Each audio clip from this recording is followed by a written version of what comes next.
అనకాపల్లిలో జనవరి 11న చోడవరం ప్రభుత్వ degree college వెనక జరిగిన సంఘటన ఆత్మహత్య కాదని అనుమానాస్పద మృతి అని బంధువులు మెయిన్ రోడ్డుపై బైఠాయించారు. బుచ్చయ్యపేట మండలం వడ్డాది గ్రామానికి చెందిన పత్తి ప్రశాంత్ ప్రభుత్వ డిగ్రీ కాలేజ్ వెనక నివాసం ఉంటున్నారు. ఇంటి ఇనుప కిటికీ గ్రిల్స్ కు ఉరేసుకుని ఆత్మహత్య చేసుకోలేదని, ఇది ముమ్మాటికి హత్య అని, దీని వెనక ఉన్నవారిని పోలీసు దర్యాప్తు చేయాలంటూ కుటుంబ సభ్యులు కోరుతూ ఓ నలుగురిపై అతడి తల్లి ఫిర్యాదు చేసింది.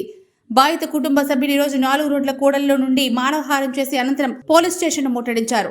అనకాపల్లి డీఎస్పీ వి సుబ్బరాజు చోడవరం పోలీస్ స్టేషన్ కు వచ్చి విచారం చేస్తున్నారని అన్నారు. వివరాలు తొందరలోనే మీడియా ముందు తప్పనిసరిగా హాజరుపరుస్తామని తెలిపారు.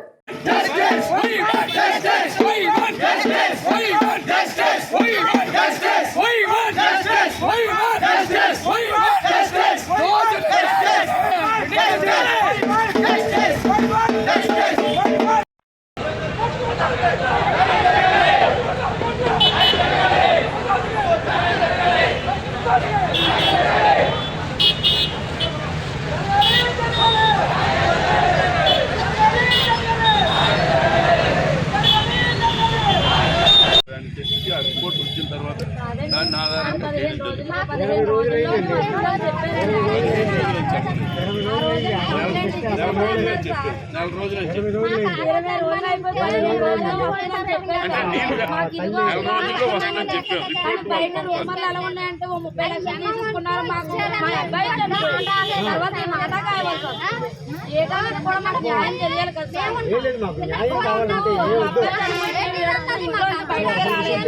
కానీ ఎదుటి 30 లక్షలు తీసుకొని ఇంట్లో ఉన్నారంటే మనుషులు చంపించుకొని మనుషులకు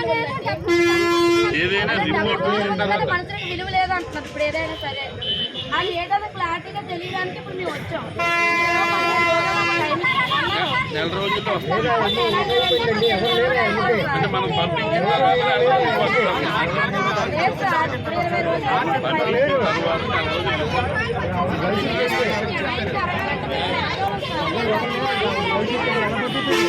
తినివని విధానం మాకు డబ్బులు ఇంత మేము ఖర్చు పెట్టినా తినివని కూడా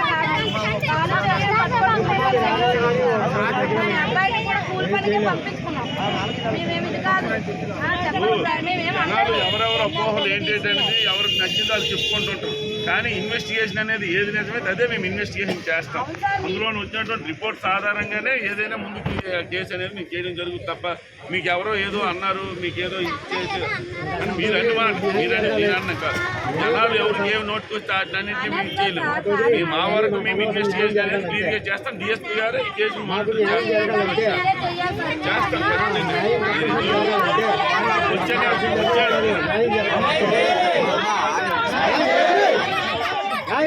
చేయడానికే ఉన్నాం.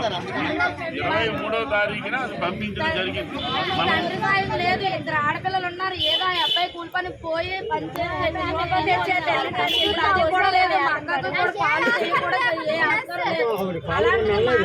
అనకాపల్లి జిల్లా చోడవరం పోలీస్ స్టేషన్ పరిధిలో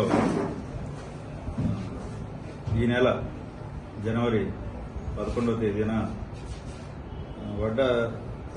వడ్డాదికి చెందిన పత్తి ప్రశాంత్ అనే అబ్బాయి చోడవరం పట్టణంలో డిగ్రీ కాలేజ్ సమీపంలో ఒక ఇంటి వద్ద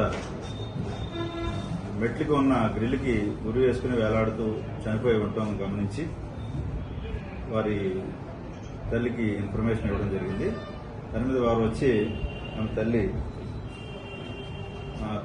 పోలీసు వారు కంప్లైంట్ ఇచ్చారు. దాని మీద దర్యాప్తు చేయడం జరిగింది. ఇందులో సదరు పత్తి ప్రశాంత్ అనే వ్యక్తి వడ్డాది వాస్తవ్యుడు, 24 years. అతను ఒక కూరగాయల షాపులు కూరగాయలు సప్లై చేసే ఒక వృత్తిలో ఉన్నాడు. అతను ఆ రోజున ముందు రోజు అంటే 10వ తేదీ రాత్రి సుమారు 7:30 గంటల సమయంలో విశాఖపట్నంలో బట్టలు కొనుగోలు చేసి ఇక్కడికి వచ్చి అతనున్న యజమానితో నేను కాసేపట్లో వస్తానని చెప్పి వెళ్ళినట్లు, తర్వాత అతను యజమాని తిరిగి వడ్డాది విడిపోయినట్టు చెప్తున్నారు. కొత్త తెల్లవారు ఉదయం ఇక్కడ ఊరు వేసుకుని వేలాడు ఉన్నట్టుగా తెలిసి అతను యజమాని రావడం, అదేవిధంగా కుర్రాడు తల్లి వాళ్ళ బంధువులు రావడం జరిగింది. మనం వెరిఫై చేస్తే అతను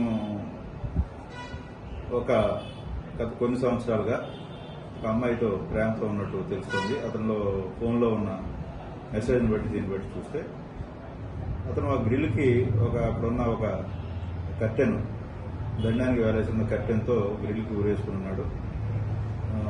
ఇమీడియట్గా మనం ఈ కేసును మధ్యవర్తుల సమక్షంలో క్లూస్ టీము, మన జిల్లా క్లూస్ టీమ్ తీసుకొచ్చి క్లూస్ కలెక్ట్ చేయడం జరిగింది. తర్వాత ఈ డాగ్ స్క్వాడ్ తీసుకొచ్చి కూడా ఎక్స్పర్ట్ సర్వీస్ కూడా ఉపయోగించుకుని దర్యాప్తు చేయడం జరిగింది. దాంట్లో శవ పంచాయతీ అనంతరం బాడీని పోస్ట్ మార్టం ఎగ్జామ్ చేయించి అనకాపల్లి జిల్లా హాస్పిటల్ పోస్ట్ మార్టం ఎగ్జామ్ చేశాం. తర్వాత అక్కడ మనం ప్రిజర్వ్ చేసిన ఎమ్ఓస్ అన్ని కూడా మనం ఆర్ఎఫ్ఎల్ విశాఖపట్నంకి ఎఫ్ఎస్ఎల్ రిపోర్ట్ నిమిత్తం పంపించడం జరిగింది. ఈ అనంతరం త్వరలో మెడికల్ ఆఫీసర్ గారు ఆ రిపోర్ట్ తీసుకుని ఫైనల్ ఒపీనియన్ ఇవ్వాల్సి ఉంది. ఈ దశలో ఈ చనిపోయిన పత్తి ప్రశాంత్ తల్లి, బంధువులు ఆ కేసు తొందరగా తేల్చాలని కోరుతూ ఈరోజు కనుక చోడవరం పోలీస్ స్టేషన్కి వచ్చి ఆ కేసు స్టేటస్ గురించి అడిగారు. మొత్తం మనం ఏం జరిగింది, ఎంతవరకు ఇన్వెస్టిగేషన్ అయిందనేది కూడా వారికి తెలియపరచడం జరిగింది. ఆర్ఎఫ్ఎల్ రిపోర్ట్ వచ్చిన తర్వాత ఫైనల్ ఒపీనియన్ తీసుకుని తదుపరి దర్యాప్తు చేస్తాం. ఏదైనా అనుమానం ఉంటే వచ్చి కలవమని చెప్పడం జరిగింది. వారంతా సాటిస్ఫై అయ్యారు. ఫర్దర్గా మనం రిపోర్ట్ వచ్చిన తర్వాత దేనివల్ల చనిపోయాడు అనేది కాజ్ ఆఫ్ డెత్ తెలుసుకుని తదుపరి దర్యాప్తు చేస్తాం.